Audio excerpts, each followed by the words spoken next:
विप्रो के स्टॉक में आखिर चल क्या रहा है? ऑल टाइम हाई से 40% से भी ज्यादा स्टॉक डाउन है एंड पिछले कुछ महीने से सिर्फ एक ही जगह पे कंसोलिडेट करता जा रहा है। ऐसे में बहुत सारे लोगों का ये क्वेश्चन है कि क्या विप्रो के स्टॉक में कोई फंडामेंटल दिक्कत आ चुकी है और ये क्यों ऊपर नहीं जा पा रहा है। डिस्कस करेंगे आज की इस वीडियो में। टेक्निकल चार्ट देखेंगे, इंपोर्टेंट लेवल समझेंगे कि अगर हम लॉन्ग टर्म इन्वेस्ट करना चाहते हैं तो कौन से लेवल्स इंपोर्टेंट है, कहां तक नीचे आ सकता है, क्या चीज हो सकती है एंड क्या कोई फंडामेंटल दिक्कत है विप्रो के स्टॉक में जिस वजह से ये ऊपर नहीं जा पा रहा है। सो बहुत ही इंटरेस्टिंग, बहुत ही इंफॉर्मेशनल वीडियो आपके लिए होने वाली है ये। बट आगे बढ़ने से पहले एक छोटा सा डिस्क्लेमर, ये कोई भी स्टॉक रेकमेंडेशन वीडियो नहीं है। मैं सिर्फ आपके साथ अपना एनालिसिस शेयर कर रहा हूं एंड आपको चार्ट स्टडी सिखाने की कोशिश कर रहा हूं। अगर आप इस वीडियो को देखकर कोई भी डिसीजन लेते हो, उससे आपको कोई भी प्रॉफिट लॉस होता है, उसके जिम्मेदार आप होगे। तो चलिए चलते हैं चार्ट पे एंड देख लेते हैं क्या चार्ट कह रहा है। सो ये हमारे सामने चार्ट ओपन हो चुका है। अब सबसे पहले हम देखेंगे थोड़ा सा लंबे टाइम फ्रेम में, बिकॉज अगर आप इन्वेस्टमेंट करना चाहते हो तो आप वीकली चार्ट, मंथली चार्ट तक चेक करोगे। बट उसके बाद फिर हम थोड़ी बात करेंगे शॉर्टर टर्म फ्रेम में क्या लग रहा है कि बिल्कुल लाइक एक महीने 2 महीने में क्या सीन है, कैसा हो सकता है। सो सबसे पहले हम चलते हैं मंथली चार्ट पे। तो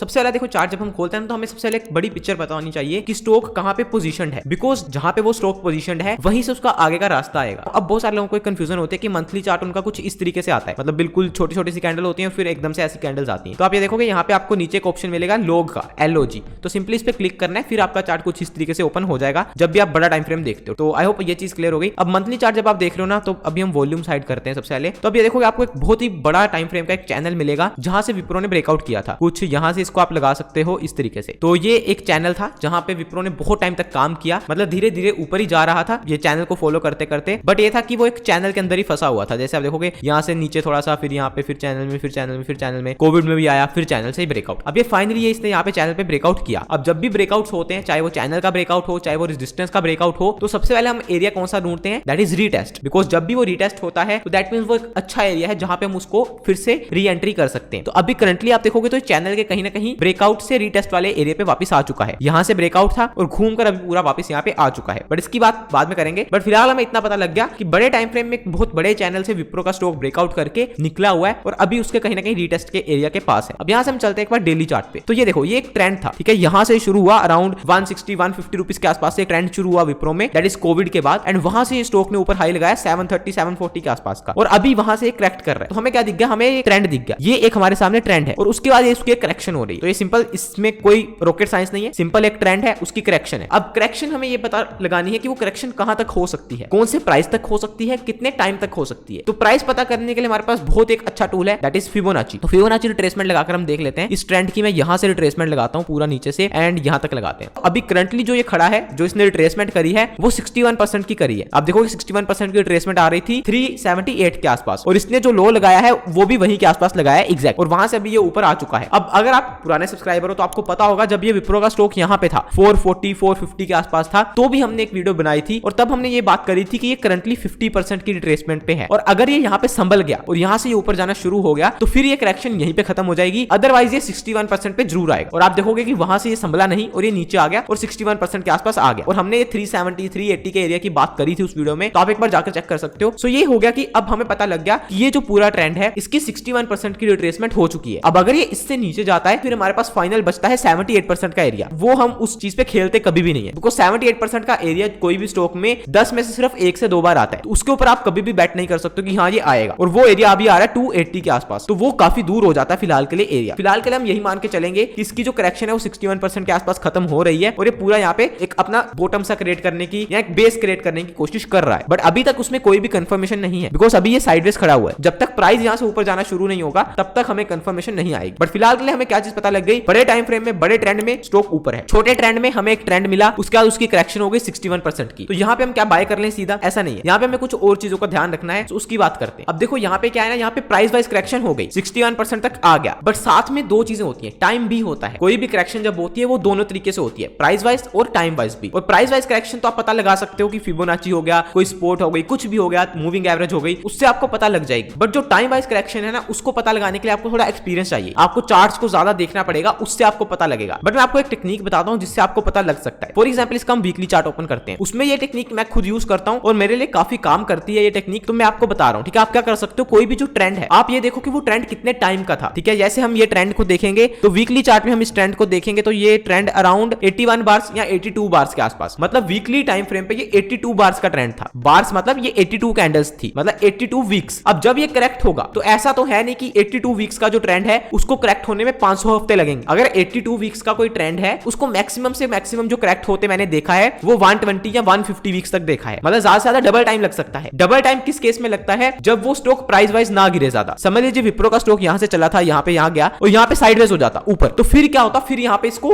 150 वीक्स या 160 वीक्स भी लग सकते थे। बट सिंस इसने नीचे की साइड पे करेक्शन करी, मतलब इसने प्राइस ज्यादा तोड़ दिया, तो फिर इसको 160 या 150 वीक्स खड़े होने की जरूरत नहीं है। ये अपना काम 100 हफ्ते में या 110 हफ्ते में भी खत्म कर सकता है। That is price wise, time wise वाला, ठीक है। अब यहां से हम देख लेते हैं कि इसको कितने हफ्ते हो गए गिरते हुए। इसका अगर मैं देखूंगा तो इसको करंटली 71 बार्स हुए, दैट इज 71 वीक्स हो गए इसको गिरते हुए। तो ये ट्रेंड था 82 वीक्स का और ऑलरेडी 72 वीक्स हो गए करेक्ट होते हुए। तो दैट मींस अभी हमारे पास कुछ और टाइम की जगह है, मतलब अभी हो सकता है और 2-3 महीने ये कंसोलिडेट होता रहे। बिकॉज अगर ये वीकली चार्ट हम देख रहे हैं, एक हफ्ता मतलब पूरे महीने में 4 हफ्ते होंगे, तो अभी भी हमारे पास 10, 20, 30 बार्स की जगह है। तो मतलब अभी भी यहाँ पे ये इस पूरी रेंज में 3-4 महीने और कंसोलिडेट कर सकता है, कोई दिक्कत नहीं है। बिकॉज ये ट्रेंड इतना बड़ा था, उसका इसकी करेक्शन हो रही है, तो ये कंसोलिडेट कर सकता है। तो इस तरीके से बट हमें पता लग गया कि कहीं ना कहीं टाइम भी थोड़ा ही रह गया। मतलब अगर आप लॉन्ग टर्म के लिए इन्वेस्ट करना चाहते हो तो 2-3 महीने आप देख सकते हो। आपने इन्वेस्ट किया, 2-3 महीने स्टॉक खड़ा रहा, कोई दिक्कत नहीं है। बट स्टिल हमें थोड़ा अंदाजा हो गया कि हाँ, इस टाइम फ्रेम के आसपास इसकी करेक्शन कहीं ना कहीं खत्म हो सकती है। सो फिलहाल अभी तक हमने 2 चीजों की बात कर ली। सबसे पहले हमने एक ट्रेंड देखा, उसकी रिट्रेसमेंट लगाकर देखी, उसके बाद हमने टाइम वाइज थोड़ा सा देखा, उसके बाद हमने लॉन्ग टर्म में एक बहुत बड़ा चैनल देखा था, उसका रिटेस्ट हो रहा था। तो ये 3-4 हमारे पास कंफर्मेशंस आ गई हैं। अभी थोड़ी सी बारी आती है इंडिकेटर्स यूज करने की। इंडिकेटर्स कोई ऐसे मतलब हम बाय सेल सिग्नल वाले नहीं यूज करने वाले हैं, हम सिर्फ एवरेजेस देखने वाले हैं। दैट इज की प्राइस की एवरेज कहां पे बन रही है, किस तरीके से बन रही है। उसमें आपको सिर्फ एक छोटी सी चीज बताऊंगा वीकली चार्ट पे चल के। अब वीकली चार्ट पे मैं ना एक चीज करता हूं, सिर्फ हम एक एवरेज देखेंगे। और ये क्या होता है, आपको कई बार ना चार्ट टू चार्ट वेरी होती है। ऐसा नहीं कि आपने हर एवरेज को हर चार्ट पे लगा दिया और वो सेम तरीके से वर्क करेंगे। हर चार्ट का बिहेवियर अलग होता है। विप्रो का बिहेवियर अलग है, इन्फोसिस का बिहेवियर अलग है, टीसीएस का बिहेवियर अलग है। तो इसलिए हमें उस अकॉर्डिंगली देखना पड़ता है। अब ये हमारे पास लगी हुई है वीकली चार्ट पे 200 की एवरेज। अब आप एक चीज नोटिस करोगे इस टाइम से लेकर, दैट इज यहां से 2004 से लेकर ये विप्रो का जो पर्टिकुलर स्टॉक है, जब भी वीकली की 200 के नीचे आया है ज्यादा टाइम तक, तो फिर वहां से बहुत बड़ी गिरावट इसमें मिली है। अदरवाइज ये इसी के आसपास आकर संभल जाता है। फॉर एग्जांपल आप देखोगे एक बार यहां पे आया, सबसे पहले यहां पे आया था, देन यहां पे आया, फिर यहां पे आया,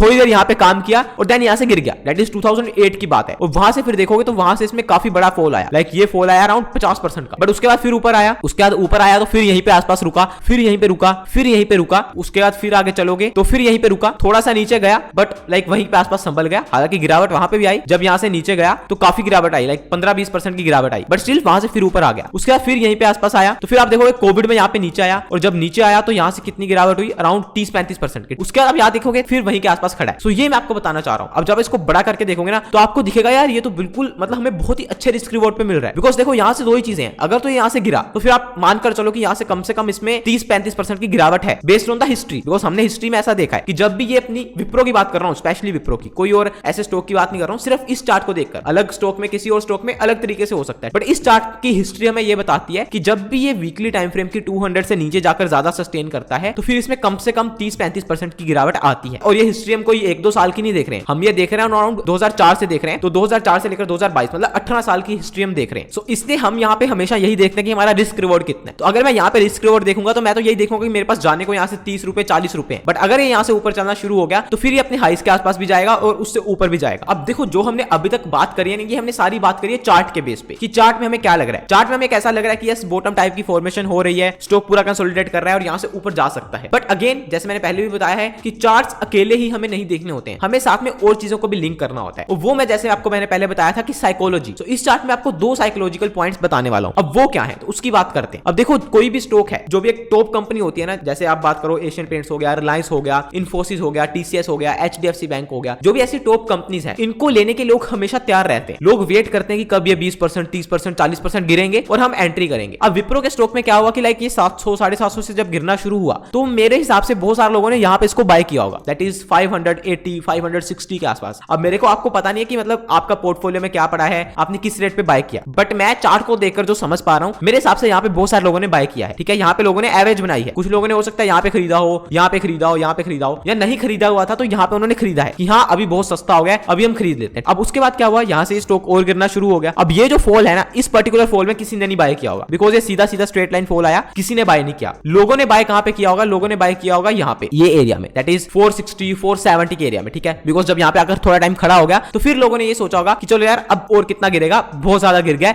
लाइक विप्रो जैसा स्टॉक जो है वो ऊपर से देखेंगे तो 40% गिर गया, अब कितना गिरेगा। यहाँ यहाँ पे लोगों ने बाय किया। तो सबसे पहली लोगों की एवरेज बनी इस एरिया में मेरे हिसाब से, मैं श्योर नहीं हूँ, बट आप मेरे को नीचे कमेंट सेक्शन में जरूर से बताना अगर आपने विप्रो बाय कर रखा है तो आपने किस किस प्राइस पे किया हुआ है। दूसरी एवरेज बनी यहाँ पे। अब तीसरी एवरेज क्या हुआ, उसके बाद लोगों ने वेट किया, स्टॉक यहाँ से और गिरना शुरू हो गया, फाइनल यहाँ पे गिरा। अब उसके बाद ये हो गया साइडवेज। अब इस पर्टिकुलर एरिया में भी लोगों ने बाय नहीं किया होगा थोड़े टाइम के लिए, बिकॉज एवरेज बन गई है यहाँ पे, ठीक है। बट जब ये यहाँ पे इतने टाइम के लिए खड़ा हो गया, लाइक 2-3 महीने खड़ा हो गया स्टॉक, तो फिर क्या होता है, फिर धीरे धीरे लोग एक्यूमुलेट करना शुरू कर देते हैं। अब मैं क्या एज्यूम कर रहा हूँ या मैं जो सेंस कर पा रहा हूँ इस पर्टिकुलर लास्ट कुछ महीने में, लाइक ये आप मान लो नवंबर से लेकर अभी तक बहुत सारे रिटेलर्स ने यहाँ पे इसको एक्यूमुलेट किया होगा कि विप्रो जैसा स्टॉक यार फाइनली 400 रुपए 380 आ गया, ऊपर 700 730 का हाई है, अब यहाँ से कितना ही गिरेगा। तो यहाँ पे फाइनल तीसरी बार एवरेज करी होगी लोगों ने इस एरिया में। तो पहली एवरेज हुई 630 620 590 के आसपास, दूसरी एवरेज हुई 470 480 के आसपास, तीसरी एवरेज हुई मेरे हिसाब से 380 400 के आसपास। तो ये 3 एवरेजेस हो गई रिटेलर्स की। अब बात आती है कि क्या यहाँ से मार्केट इतनी आसानी से उनको पैसा कमाने देगी। तो इसलिए एक यहाँ पे मेरे को डाउट है कि विप्रो का स्टॉक यहाँ से ऊपर जाने के बजाय एक बार हो सकता है पहले नीचे आए, बिकॉज देखो कोई भी स्टॉक जब अपना बॉटम क्रिएट करता है ना वो जनरली फास्ट होता है। मतलब समझ लो ऐसे स्टॉक आ रहा था एकदम से गिरेगा और फिर एकदम से वापस आ जाएगा और यहाँ पे उसका बॉटम बन जाएगा। बिकॉज इतनी धीरे धीरे बॉटम जो भी बनते हैं ना वो कई बार सस्टेनेबल नहीं होते, बिकॉज फिर लोग बैठ जाते हैं, लोग बाय कर लेते हैं और मार्केट नहीं चाहती कि जो भी स्टॉक ज्यादा ऊपर जाए उसमें लोग हो। मार्केट चाहती है कि जितना हल्का स्टॉक हो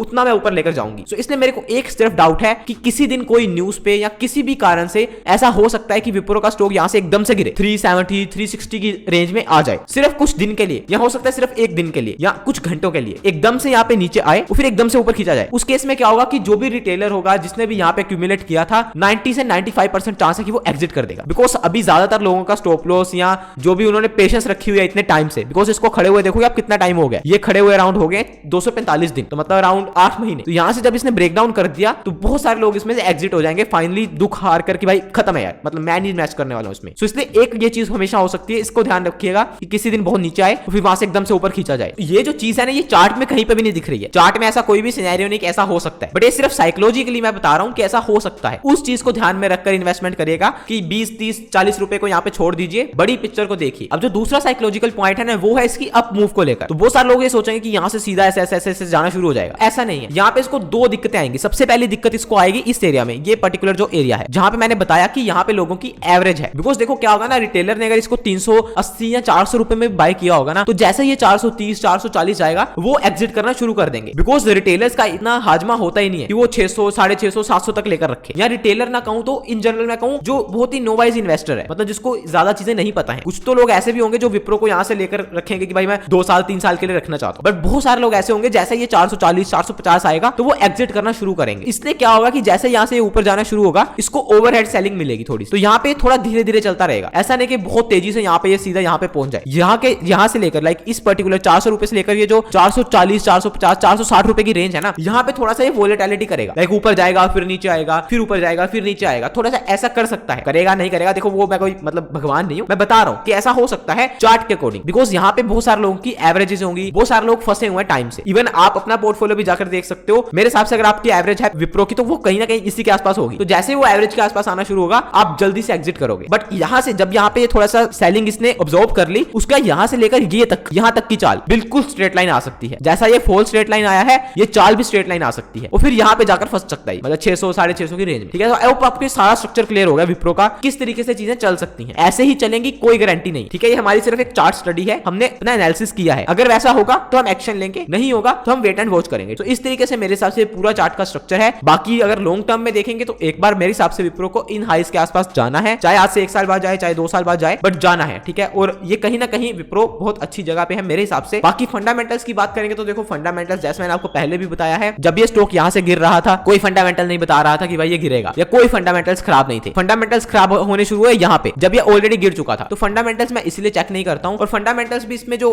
बहुत सारे लोगों को डाउट है वो ये है कि यूएस में जिस तरीके से लोग बोल रहे थे कि रिसेशन आएगा या यूएस में बहुत ही बिजनेस का हाल बुरा होने वाला है, तो इन कंपनीज का मेजर बिजनेस यूएस से आता है या बाहर वाली कंट्रीज से आता है, तो उस केस में इनको नुकसान होगा। तो वो एक इशू है। बट वही बात है कि वो इशू जब तक सोल्व होगा उससे पहले प्राइस यहाँ पे पहुंच चुका होगा। उस इशू को सोल्व होने का वेट मत करो, प्राइस को फॉलो करो। प्राइस अगर आपको बताता है उसके साथ चलो। तो that's all for the video. I hope आपको बहुत सारी चीजें सीखने को मिली हैं, समझ आई हैं। कोई भी डाउट है नीचे कमेंट सेक्शन में आप पूछ सकते हो। स्टॉक मार्केट के बारे में और सीखना चाहते हो चैनल को आप सब्सक्राइब कर सकते हो एंड हमारी बाकी वीडियोस को आप चेकआउट कर सकते हो एंड और नई नई चीजें सीख सकते हो। मिलता हूं आपसे नेक्स्ट वीडियो में। Thanks for watching. जय हिंद, वंदे मातरम।